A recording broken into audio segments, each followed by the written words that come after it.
EDI Caucus. We are recording the session today. We've had a lot of people who couldn't make it and so have asked us to record it, and the link will go up after we processed the recording onto our website.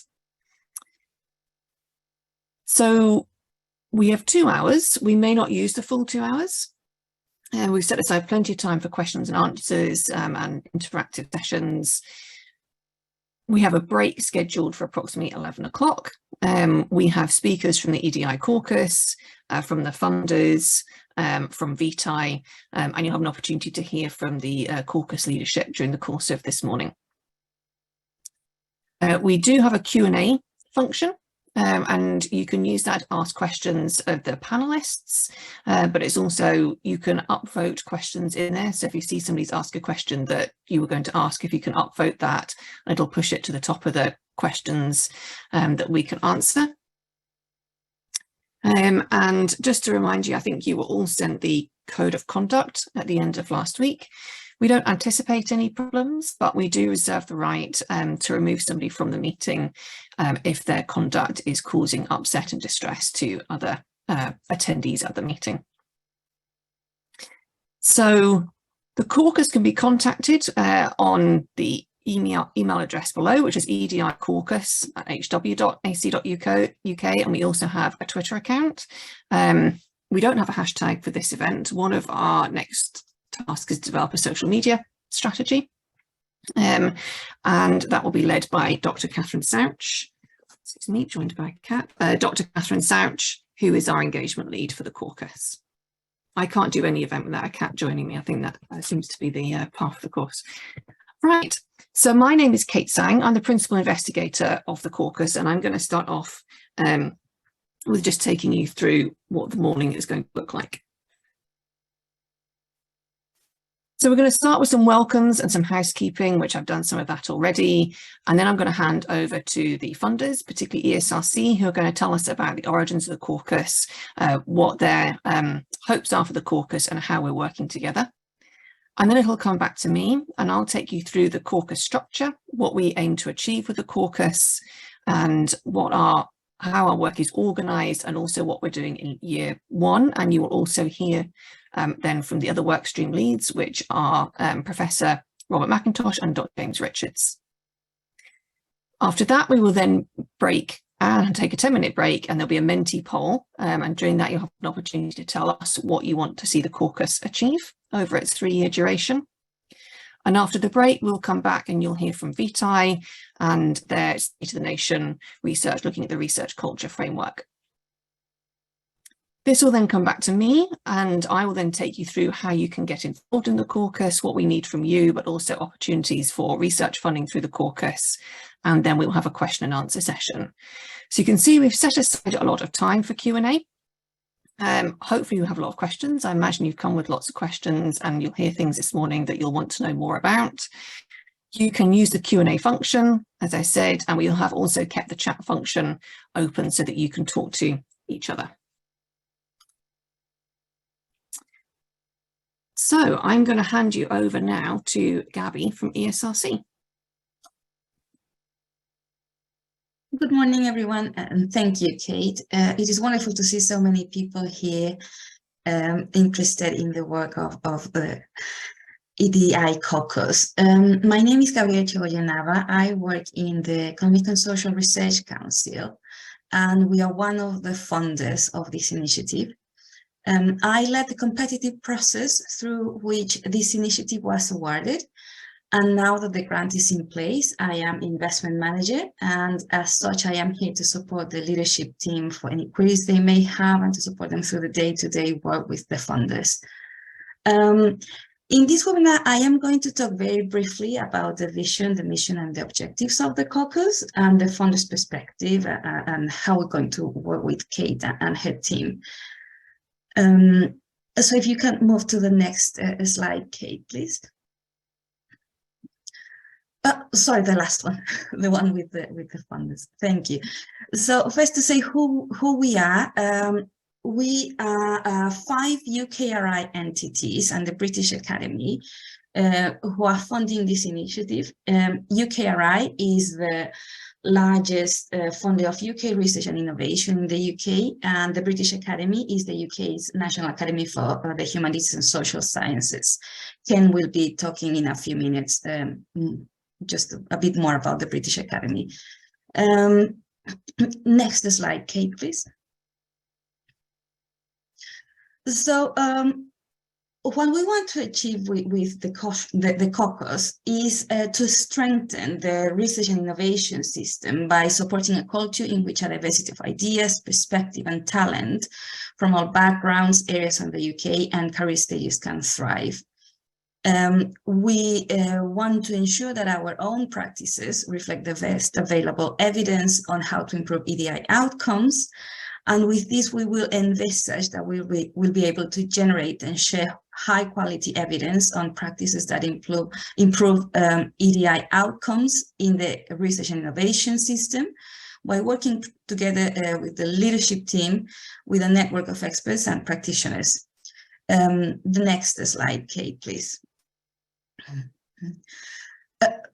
Previous one? The one with the objectives. There you go, thank you. So we have 3 objectives. The first one is to provide insights from research evidence on EDI that informs and shapes the work of the funders, but also the broader research and innovation sector. This means we are 5 funders, but we are working for all of UKRI, and also we expect that whatever comes out of the EDI Caucus informs the broader research and innovation system. Our second objective is to address priority evidence gaps by commissioning and undertaking new research, and by supporting UKRI and the British Academy mainly as funders, and testing and evaluating new EDI-related initiatives.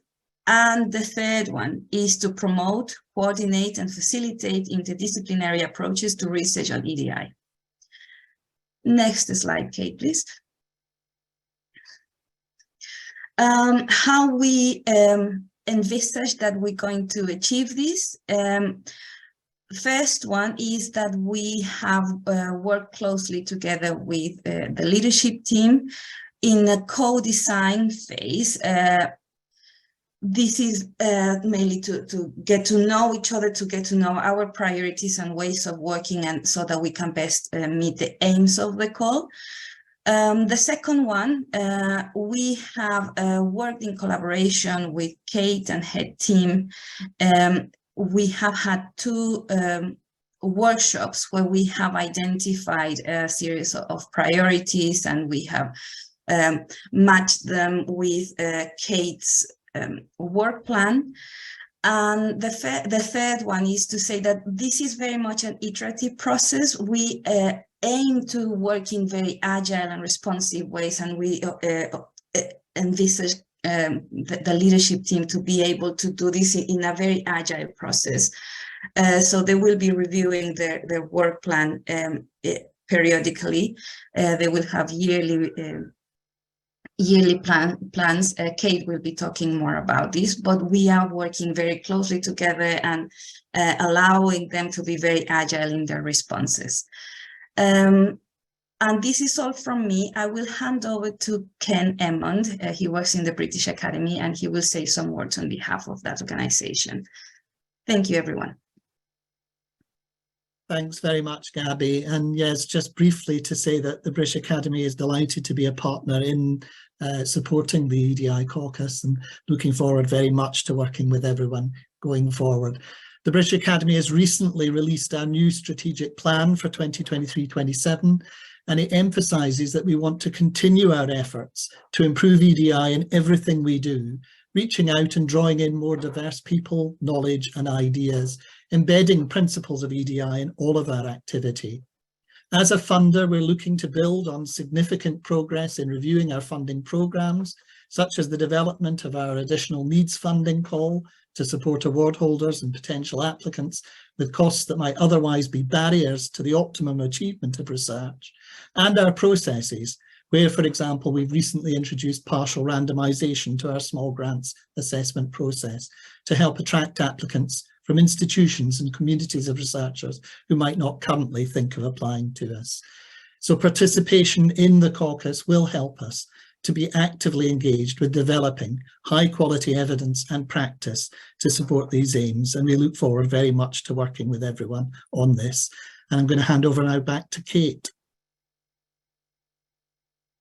Thank you very much, everybody. I apologise for my slides. I, in fact, was not touching my computer and it's forwarding slides. So I don't know if another host is perhaps using their keyboard, because that would move the slides along as well, but just to be aware of that. So thank you very much. You'll have an opportunity to ask the funders some questions at the Q&A session at the end. I'm going to ask colleagues to please keep an eye on the chat and the Q&A function, because it seems that my computer is struggling to cope with trying to do 3 things at once. So we just wanted to start off by telling you a little bit about who we are. I've introduced myself. I'm Kate Sang. I'm the principal investigator and also the leader for Workstream 1, which we'll talk about in a few minutes. And I'm based in the business school at heriot-watt University. The deputy principal investigator is Professor Jemina Napier, who is also the EDI lead for the caucus and is on the call. We have Dr. Catherine Souch from the Royal Geographical Society, who is the engagement lead and will lead on all of our dissemination and opportunities for you to get involved in shaping the work of the caucus. We have Professor Robert McIntosh from Northumbria University, who is Workstream 2 lead, and Dr. James Richards from heriot-watt, who is Workstream 3 lead. And we also have on the call Dr. Clay McGill, who is the neurodiversity champion for the caucus. We're also supported by Fenella Watson, who joined us last week as a Senior Project Support Officer, and we have recruited a caucus manager and we'll be recruiting a finance manager in the next week or so. So we're getting the team together. We are supported by the postdoctoral research associates, some of whom are in post and some will join us soon. So we have Dr. Kat Morgan and Dr. Joss Collins, who've been with us since the start and were part of the writing team for the caucus as well. We have Chiara Coco, I just spotted her name is spelled wrong, Chiara Coco, who is with us 1 day a week at the moment, but joining us full-time next month to work on Workstream 1. And in June, we'll be joined by Dr. Siddhartha Saxena, who will be a quantitative researcher working across all the caucus work packages. And then in July, Professor Robert McIntosh will be joined by Dr. Stephanie Schneider, who will be based at Northumbria University working on Workstream 2. So in total, we have 5 postdoctoral research associates, 4 working full-time, 1 working part-time. And our wider team includes co-investigators, so Autonomy, which is a think tank which specialises in the future of work, particularly the 4-day working week. And we're joined by Dr. Will Strong from Autonomy, who is currently on holiday. We have Dr. Nima Ali from heriot-watt University, Professor Rafaela Ocone from heriot-watt University, Professor Nilay Shah from Imperial, Professor Diane Guy, who I think is here today from Loughborough University, Professor Jason Narday, who's at Cambridge University, Dr. Marion Hirsch from Glasgow University, and also Associate Professor Mata Ayub from Kingston University. So in total, we have 18 investigators across 8 organisations. And I'll just tell you now a little bit about our expertise. We are partnered with the National Museum of Scotland, and actually Claire and I are meeting with them tomorrow to work with them to identify how we're going to work together. But the National Museum of Scotland is an interdisciplinary organisation spanning arts, humanities, culture, but also the sciences as well. And they're going to be key to our outreach work. We're partnered with York University in Ontario with Dr. Alison Harvey, who's currently leading a large SSHRC-funded project looking at mentoring in the tech industry as a way of overcoming inequalities, but also taking a critical view of mentoring, particularly that people tend to mentor those who are like them and mentor those people to be like them as well. We're also partnered with the Summer Centre for Doctoral Training, which is based at Plymouth University and also heriot-watt University, which is an interdisciplinary doctoral training centre, and also IDRIC, which is the Industrial Decarbonisation Research and Innovation Centre, which spans 28 institutions looking at ways to decarbonise, but also centres equity and inclusion across all of its activities. So this gives us reach across universities, but also to research and innovation organisations outside of universities as well. And we're currently in the stage of building wider partner organisations to act as research sites for the caucus activities. So I can see some familiar names joining us, but not everybody will know who we are. So it's helpful if we just start off by saying a little bit about what our expertise is. So as a team, the caucus is truly interdisciplinary. We specialise in co-design, action research and participation action research. And what's central to that is the caucus activities are co-designed. So all the research projects will be co-designed, but also all the dissemination activities will also be co-designed as well as impact. We span disciplines of sociology, particularly sociology of work and labour process, disability studies, linguistics, ergonomics and design, engineering, so chemical and biomedical, business management, education, anti-racism studies, communications, industrial relations, computational sociology, cultural anthropology and ethnology. And we have particular interest and commitment to equity or equality, diversity, inclusion, particularly around gender, disability, neurodiversity, race and ethnicity, the experiences of migrant workers, deaf studies, those living in poverty, particularly in-work poverty, leavism and menstrual health, across a range of industries, but including research careers. And we also have an interest in the future of work, particularly the 4-day working week, and that's work that Autonomy lead on. And we're also focused on impact, and a number of us work across all of these disciplines of impact, but we have a specific expertise in human resource management, including sustainable and socially responsible human resource management, strategic management and employment relations. And we also have expertise on ethics and engineering. So across the caucus leadership team, we have expertise in undertaking robust research into equity or inequities in the workplace, but also undertaking studies which aim to improve the working lives of people experiencing oppression and marginalisation in the workplace.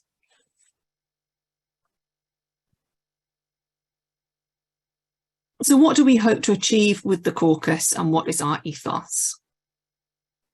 So our vision for the caucus, so we call ourselves EDICa because Equality, Diversity and Inclusion Caucus is a lot to say. So we are EDICa. Is to create inclusive research and innovation cultures to enable diverse researchers and innovators, not just to access, but to thrive in careers, to remove barriers to full participation by women, disabled people, LGBTQI+, and racially minoritized researchers and researchers with caring responsibilities. And our vision for the caucus is that we will act as a focal point, undertaking evidence syntheses, but also leading initiatives across the innovation and research ecosystems, co-designing and addressing the needs of a diverse range of stakeholders. So our aim is to work with and to co-design with, to do research with and not research on minoritized researchers and innovators. And this will be achieved through evidence reviews. So for example, we're likely to look at what are the evidence bases for some of the initiatives that we see. For example, Athena Swan, unconscious bias training, even menopause training we see often doesn't have an evidence base to it. So we want to understand how effective these initiatives are. We have our own research projects, which we'll talk about in a few more minutes, and also the management of a flexible fund. And we've got some slides towards the end to tell you a bit more about the flexible fund. And our aim is that we will both coordinate and disseminate interdisciplinary research, which aims to address stubborn inequalities which persist across the research and innovation ecosystems. And we will then, through the course of the caucus, which runs until the end of 2025, create national and international communities of practice who are equipped and trained to build the inclusive research and innovation cultures which are urgently required. So this is our caucus structure. We're structured across 3 work streams. Work stream 1 is the career lifecycle, and that's led by me, working with Jason Ade, Mata Ayub and Nima Ali. And we're looking across the career life cycle. So from those who might be imagining the possibility of a career in research innovation to those who are striving to get their first job, to get their promotion, and to stay and thrive in the research and innovation ecosystem. And for us, this means looking at the relationship between career and life events, how they inform each other, aiming towards making recommendations for removing barriers to inclusion across the career life cycle. Then workstream 2, and you'll hear from Robert in a few minutes, is the research and innovation process. So how can we embed EDI across the entire process and in the research itself? And then finally, James will take you through the organisation of work, looking at the ways work is organised both physically, but also in terms of issues, for example, as workload. So that's the overall structure. So for workstream 1, our key project is looking at menstrual health and research and innovation careers, and we will co-design and pilot an intervention, which we will then evaluate. So menstrual health is an area which has come up in a number of previous studies, looking at the impact that menstrual disorders can have on people's careers, particularly in research. However, it's not a well-researched area. There's not a strong evidence base, but we see that many employers are moving much further ahead than the research. For example, putting in place initiatives that, from what we can see, don't necessarily have a strong evidence base to them and are often not evaluated. So that's the research project that we will conduct as part of that work stream. But we'll also be working with organisations like the National Museum of Scotland, looking at imagining the possibility of a career in research and innovation. So thinking about those who are traditionally excluded or just may not consider a career in research and innovation because it's just not something that they've been made aware of. And that's one of the reasons we're working with the National Museums of Scotland, for example, to do school outreach. We take a holistic view of what constitutes a research and innovation team. So it's researchers and innovators, but it's also the professional services, the managers and the technicians that support those processes. And for us, we look at recruitment, selection, socialisation and progression. So how are people recruited? How are they selected? What kind of socialisation processes go on? And how do they progress in their careers if they do? And at this point, I will hand over to Robert. Thank you, Kate, and good morning, colleagues. It's great to see so many people on the call, which I think is a testament to the genuine interest in trying to improve our practice around EDI in the whole of the research ecosystem. I'm delighted to join you this morning. I'm leading Workstream 2 with colleagues who are on the call, and I wanted to just share with you a little bit about what we're doing. You've already heard from Gabby on behalf of our funders and Ken from the British Academy that this is a co-designed process, and with colleagues on the call we've been working fairly intensively over the last few months to get to the start line of what is a big and exciting set of projects. And Workstream 2 is really about trying to embed that EDI outlook in every stage of the research process, importantly both within and beyond higher education. So lots of research does happen in the university sector, but lots of research happens beyond the university sector, and we're particularly keen to make sure that we don't exclusively focus on university research careers. We will be in Workstream 2 adopting an action research approach. So that's because there's already a lot of guidance around how to embed EDI in every stage of the research process from a variety of funders. And we want to understand how that is working just now from the point of view of both the funders and the participants, and to design interventions to try and effect some improvements, and then to assess the effectiveness of that. So that participatory action research approach that Kate mentioned right at the beginning is deeply embedded in Workstream 2. And we will be using an approach of video diaries to try and capture the views of participants in the research process as it happens around them in a way which is convenient, easy, and also catches in real time people's experience rather than asking them to reflect months later on whether they thought something was helpful or unhelpful. And when I describe the research process in its totality at every stage, just here are a few examples of the ways in which EDI influences the research and innovation ecosystem. It happens at the level of the commissioning process. What kinds of research projects, how are they framed, and who's therefore encouraged to apply for funding to do that research? Typically, that research is competitively tendered, and you've heard from Ken from the British Academy in the opening remarks that they've been experimenting in really interesting ways with trying to randomise some of the award process after review. So the way in which projects are commissioned, then reviewed, and then awarded.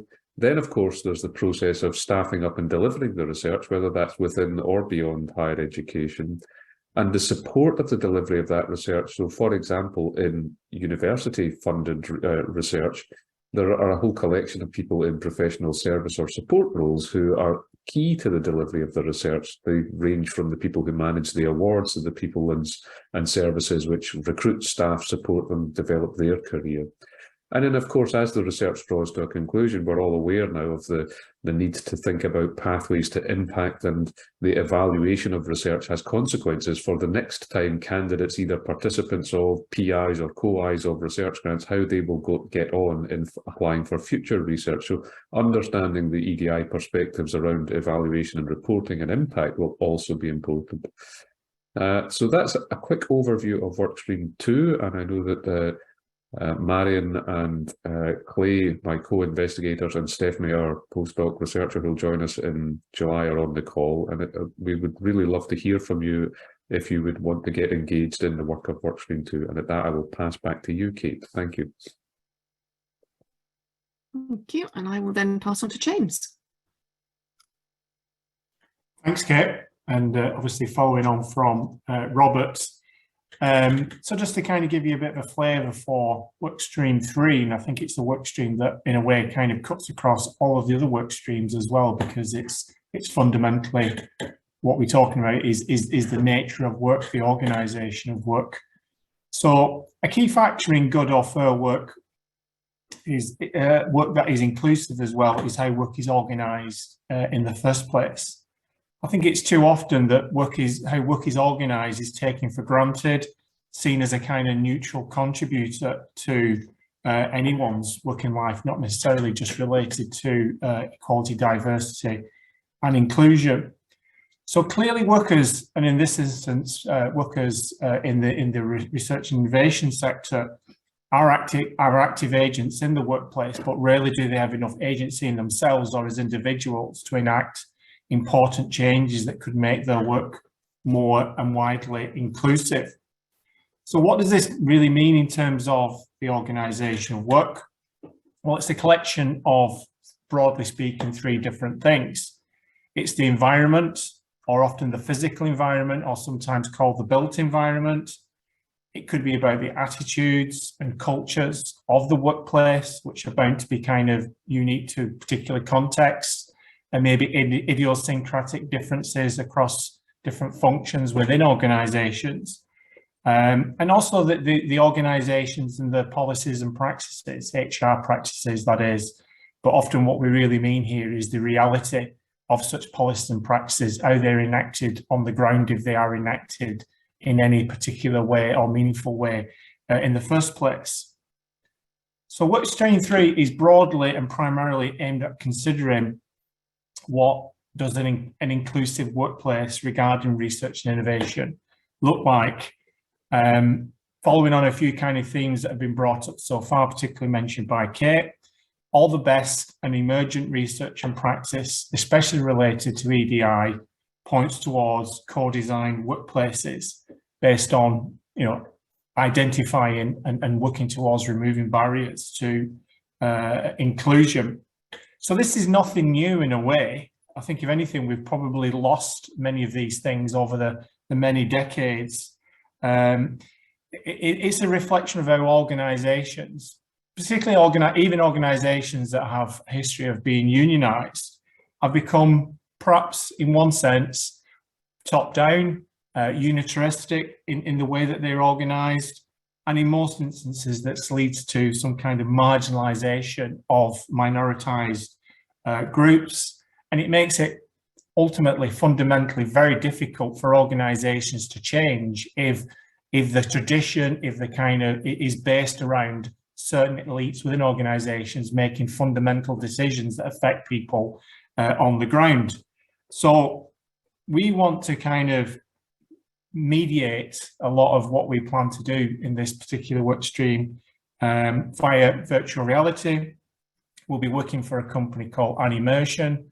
We work with Animation on another project that was led from Heriot-Watt University and by Kate Sang, called Disability Inclusive Science Careers. You may have heard of it before. Also goes by the name of DISC. And just to kind of finish really, and hand you back to Kate, I just want to kind of flag, in a sense, and I think this is mentioned already, it probably will be mentioned again at some point further down the line in today's session. Our first main task is to look at designing a study to consider the impact of the pandemic on equality, diversity and inclusion across UK's research and innovation sector. So what we're kind of looking to do is to recruit people to take part in some focus groups. We've penciled them in for the 4th and 5th of May. They'll be about 1 hour. They'll be online, and really they're about co-designing a survey that we hope to kind of more broadly kind of recruit to in the summer months. No doubt we will capture some important information via the focus groups themselves.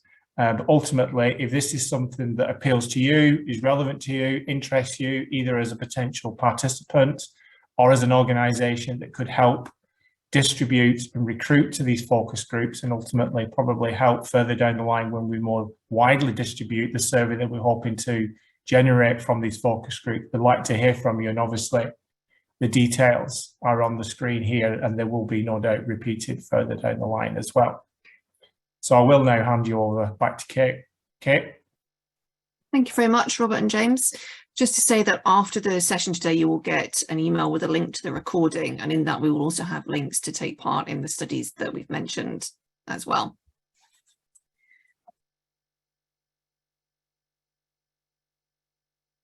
So here's a diagram that we put together. This was in our proposal about how the whole caucus links together. So we have the EDICa leadership team, and we will be supported by an advisory board, which we plan to start recruiting to in the next couple of weeks, and working with the funders through having oversight as well. And that wraps around the 3 work streams that we've set out.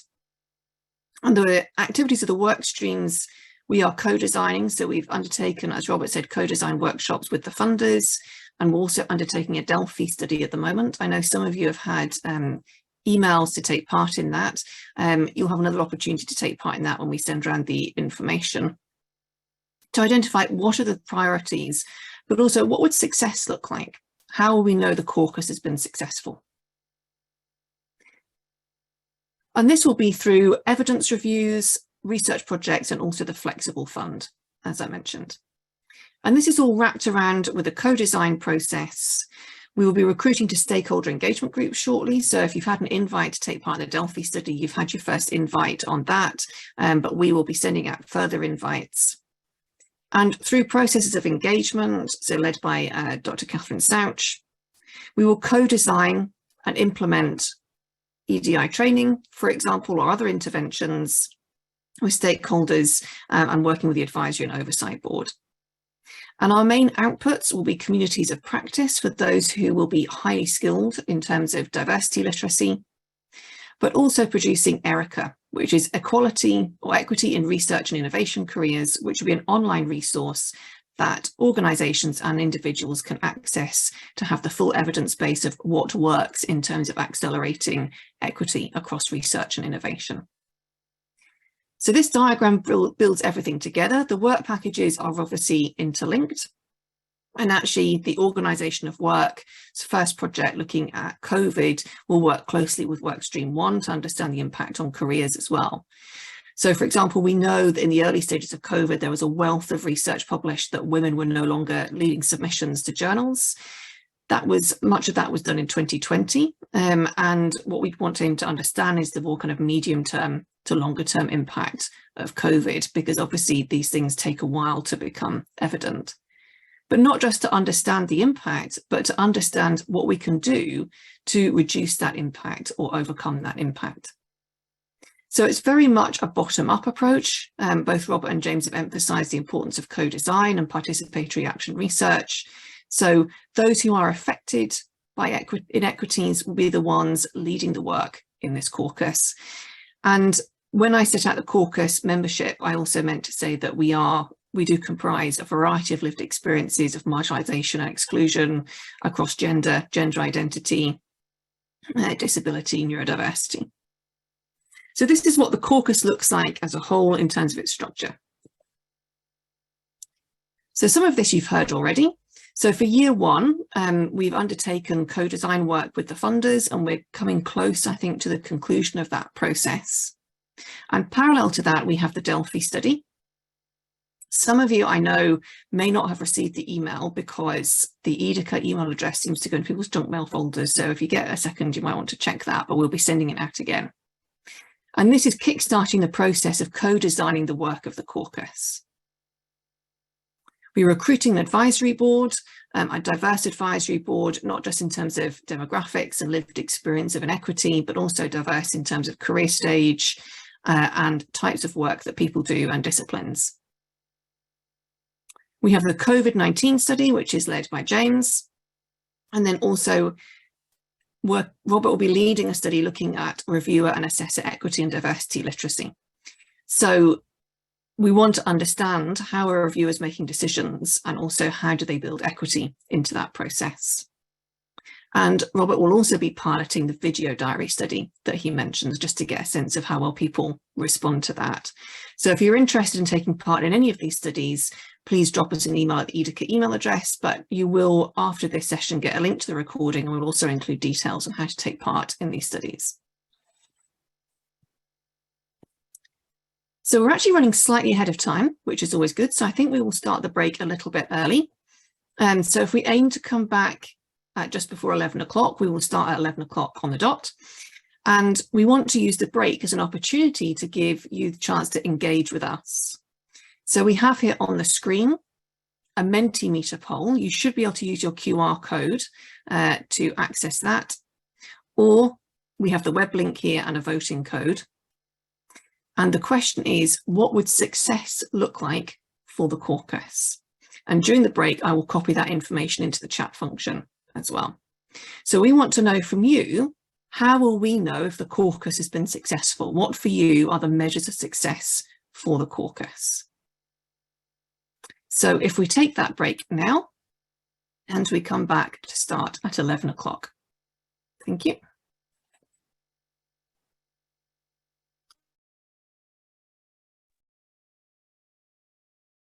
So it is 11 o'clock, and I said I was going to be strict and have everybody back at 11 o'clock. So I want to thank everybody for taking the time to contribute to the Menti poll. There's some really fantastic suggestions in here, and we will download them and we can share them when we send out the sort of post-event information as well. There were a couple of points I wanted to pick up on, and they mostly relate to not making assumptions about the caucus team based on our appearance. So we are racially diverse. I appreciate that today those who've spoken are not racially diverse, but the team is racially diverse, including in leadership roles. It's just a question of who could make today. And there's also a comment based on my appearance, my youthful appearance. And I think we all have to reflect on how we make assumptions about people based on how they look, and whether we would make that kind of comment to a male PI. So it's just worth reflecting on our own prejudices and the assumptions we make. Certainly, I know I'm at fault of making assumptions as well at times. There's some great suggestions here. I do want to be clear that we're funded until the end of 2025. And it's not possible to achieve cultural and structural change in 2.5 years. However, we can, as many of the comments have put here, provide the evidence base and pilot interventions which would lead to structural and cultural change. So the caucus is a focal point for providing the evidence that employers need for creating more equitable research and innovation careers. And we will pilot co-designed interventions. And our metrics, if you like, our key performance indicators will be around some of the issues you've set here in terms of participation, for example, and I'll talk about the flexible fund a bit later. But thank you very much for taking the time to give these thoughts. The Mentimeter poll will be open for another 2 days. So you can add more as you go through if you think about things afterwards, or as we're talking for the remainder of this morning, you may have other ideas you want to add, and please keep them coming. So now I'm going to stop sharing and then reshare the PowerPoint presentation. And we're going to hear from Yolanda from EDI. So if you just give me a second, Yolanda. And there we go. Thank you. Thank you very much, Kate. So hello, everyone. My name's Dr. Yolanda Pringle. I'm Policy and Evidence Manager at EDI. And if you're not familiar with EDI, we are a non-profit programme and we support the career development of researchers, and we do a lot of work within higher education. And I'm absolutely really pleased to have been allowed to kind of impose and piggyback on this event today to share a little bit of information about a project that we're doing on developing a research culture framework. So UKRI have commissioned EDI along with our partners Shift Learning and the UK Reproducibility Network to develop a model on research culture. So the project as a whole aims to develop a knowledge base that will underpin UKRI's work on research culture going forward, and specifically to underpin the development of a good practice exchange that will bring together best and good practice interventions on research culture and look to drive change across the sector. So the research that we're doing is really around trying to map and better understand current and past activity on research culture. So thinking about what works in relation to research culture interventions and looking to identify where the gaps are within this evidence base. So many of us can quite easily identify instances of poor and negative or abusive research practice, particularly around things like bullying and harassment and discrimination. But it's often much harder to pinpoint and identify what are those behaviours and values and system level influences that we need to change and support and drive in order to develop a more inclusive, a healthier, a more open, more equitable and more diverse research culture.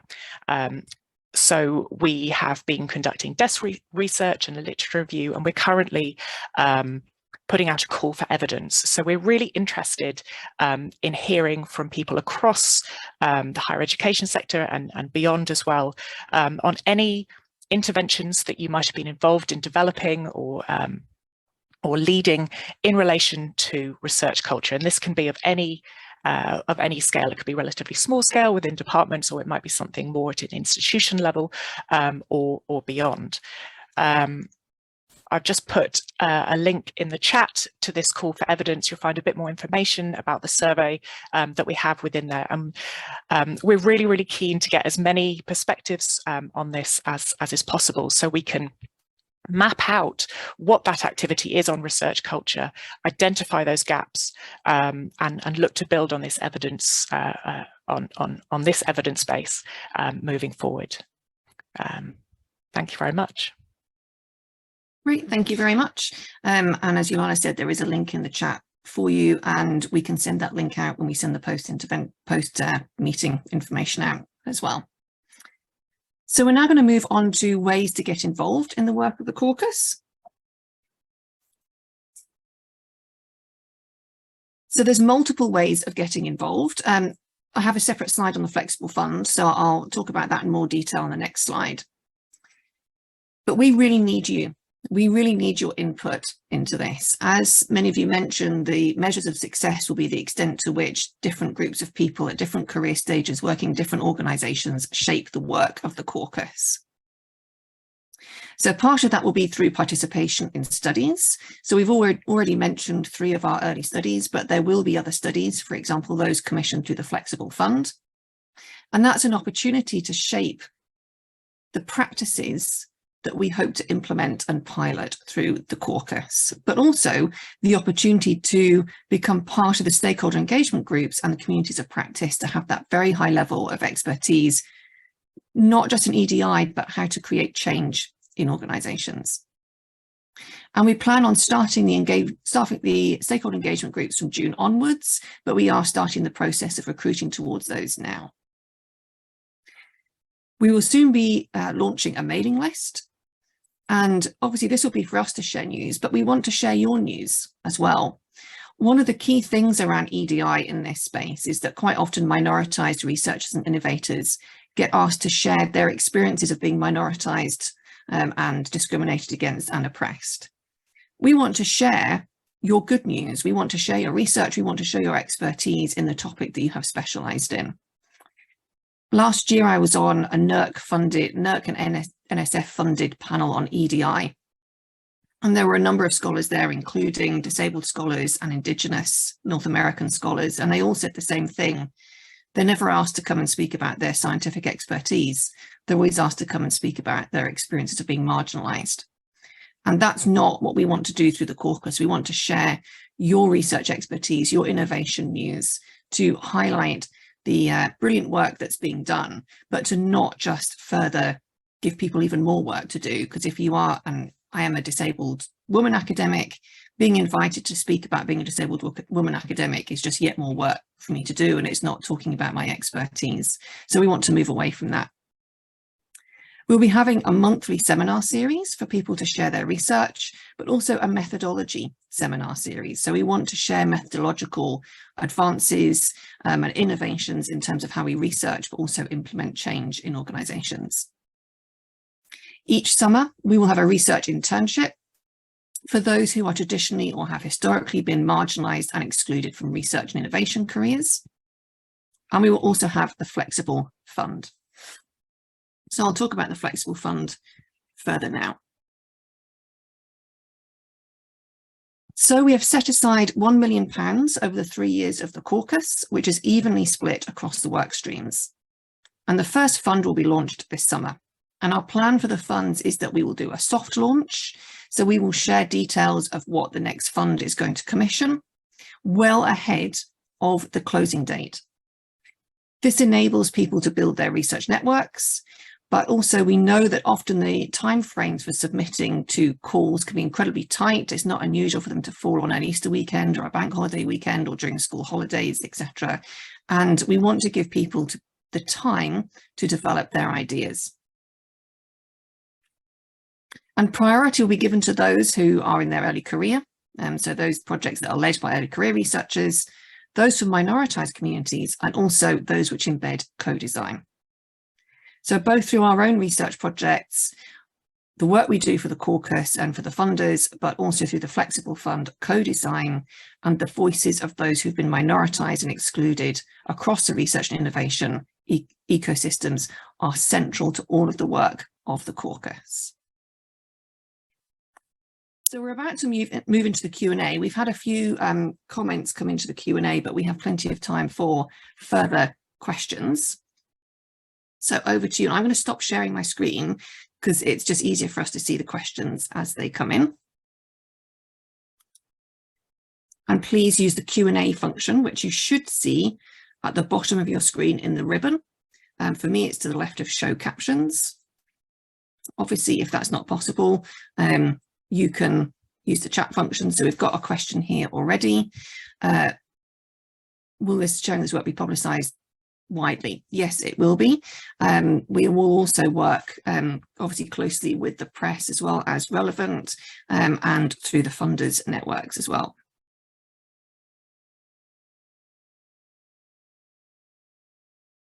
So for those, I'm just going to go over some of the questions we've already answered in the Q&A. That haven't already been addressed. So we've asked if there's a brief written overview. Yes, we can provide that, and the slides will be made available as well.